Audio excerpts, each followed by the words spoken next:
Alright, I am back once again with another one of my Nikons. Continuing my lens review or lens overview series. I prefer to call them overviews because I'm just kind of giving general information. I'm not necessarily reviewing it and saying, oh, this is a must buy, this isn't a buy. In my mind, that's more of a review. Just trying to give you some general information on what these lenses are like and which ones you might want if you're looking into the system. So this one right here is the 35mm f2.5. From what I've seen, this is one of the more common lenses in the Nikon lineup. I don't know for sure if that's exactly true. There's probably something like the 135mm that's a lot more common, and of course the 50s are the most common. But when it comes to wider lenses, this seems to be the most common lens. They're pretty affordable. You can usually have them for about $250.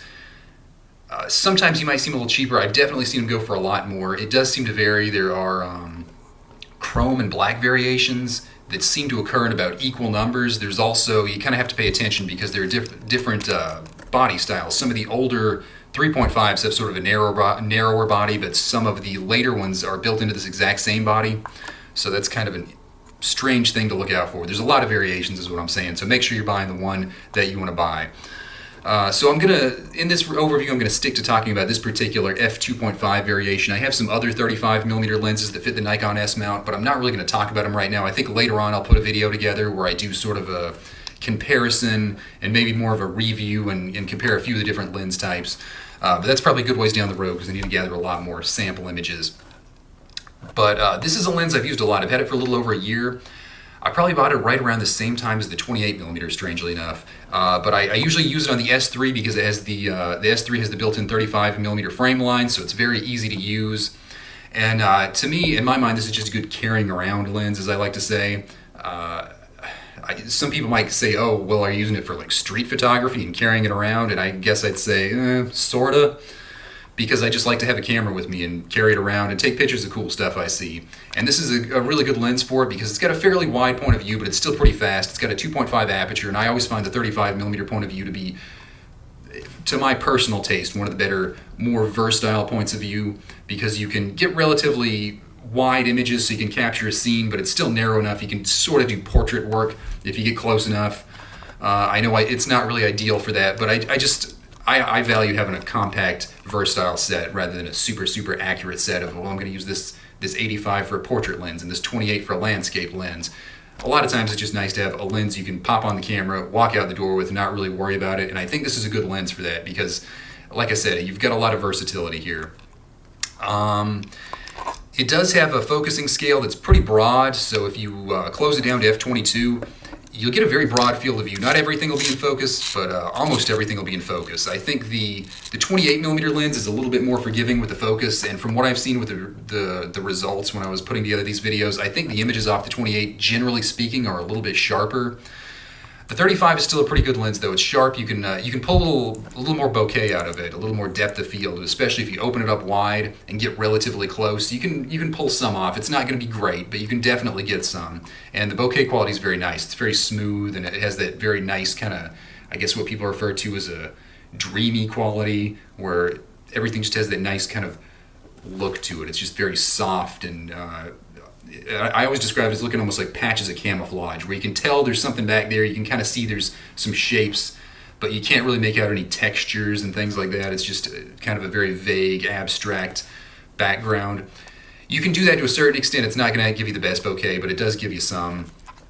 It's kind of hard to talk too much about this lens without comparing it to all the other ones. I will say that, in all honesty, I kind of prefer the 28mm lens against this one. I don't really know why, I just kind of do. This is a good lens, and I've used it quite a bit. Unfortunately, a lot of the rolls I've shot on this were color film, which I've yet to get developed, so I'm a little behind there. But all in all, it's a good lens. I think it's a very versatile lens, but that said, I wouldn't say it's one of my favorite Nikon lenses. I know that's kind of mixed messages. I'm talking about how great and versatile it is, but I do take this lens out with me a fair amount, but a lot of times I take out the 28, a lot of times I'll take out a 50, sometimes I'll take out the 85, and most of those lenses, and they just stick with me a little bit more, and I've seen results that are a lot more distinct out of them. I feel like a lot of the results I get out of this lens are just kind of generic. They're exactly what you'd expect from an old 35mm camera. Not bad, but nothing really miraculous, nothing too unique, so again, it's kind of tough because it's not exactly a booming review, but I'm not trying to downplay the lens either. It's a specific lens. If you just want a good versatile lens to carry around with you, I think this is a really good option. It's affordable, it's easy to find, it covers you in a lot of different aspects. If you're looking for a lens with a lot of character to do more artsy type work, you might want to go another route. You might want to go with one of the 50s or something. I don't know exactly how many people are doing that, but I'm sure there's some. I haven't talked about the actual lens much. There are, like I said, there's two variations. There's black and chrome. You have this external aperture ring, which is sort of built into the front, which incidentally is where the threading is, just like the 28mm lens. It's kind of odd because, you know, obviously using the camera like this, you're kind of looking through it and holding it like that. And if you want to change the aperture, you kind of have to flip it around and have the camera look back at you to change the aperture. It's kind of awkward, but at the same time, I mean, you kind of get used to it, I guess. I mean, the thing I'm doing when I'm shooting these lenses is I usually set it to a particular aperture. Like if I'm outside, it'll be like f5.6, f8, maybe a little bit more closed down if it's brighter, like f11 or 16.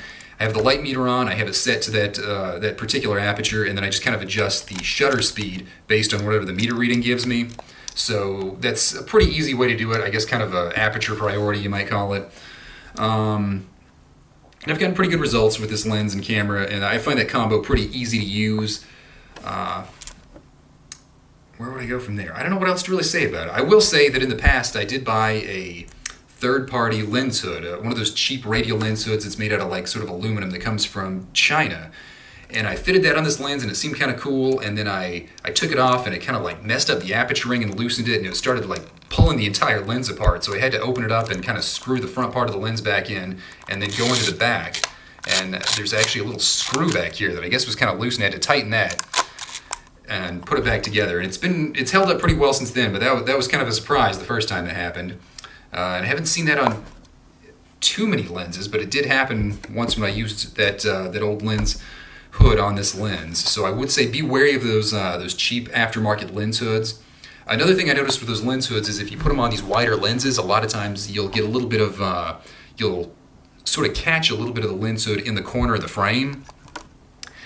And it didn't seem to be terrible on this lens, but I think when I had it set to more close focusing ranges, it was more prevalent there. And possibly when it was wider open, but I can't quite remember. But I did see a few images where you could definitely see the little black spots up in the corners because the hood was kind of obscuring the lens to a certain extent. So I'd say be careful with those hoods and generally just avoid them. I think if you get some of the smaller ones and fit them on the 50mm lenses, it should be fine. But when it comes to the 35s and 28s, I wouldn't even mess with them. These lenses do flare some. I'll make sure I include an example of that. But they do flare, but it's not too bad. It's actually very minimal flaring considering how old these lenses are, and I think it actually looks nice. It has a nice character to it. And that is one thing I've liked about the lens from what I've seen, is it flares just a little bit, but not too bad. I think it's got 7 aperture blades, and they're kind of curved. They kind of curve inward. And they help produce a really nice bokeh, pretty nice flare effect. Yeah, I don't know what else to say about this lens. It's a good lens, it's a solid lens, but at the same time, it's not my favorite. I would say a lot of that is just my personal preference. I could definitely see some people saying this is their favorite lens. I don't really want to get into too much to comparing it to the other Nikon lenses because, as I said, I'll do another video for that later. But all in all, I think this is a good lens. Probably worth buying if you're starting the Nikon collection, especially if you want to do something more in the range of sort of I guess what we'll just call street photography, or what I might call walking around photography. But, you know, solid lens, not too much more to say about it. So I'll include some sample images, and you can decide for yourself.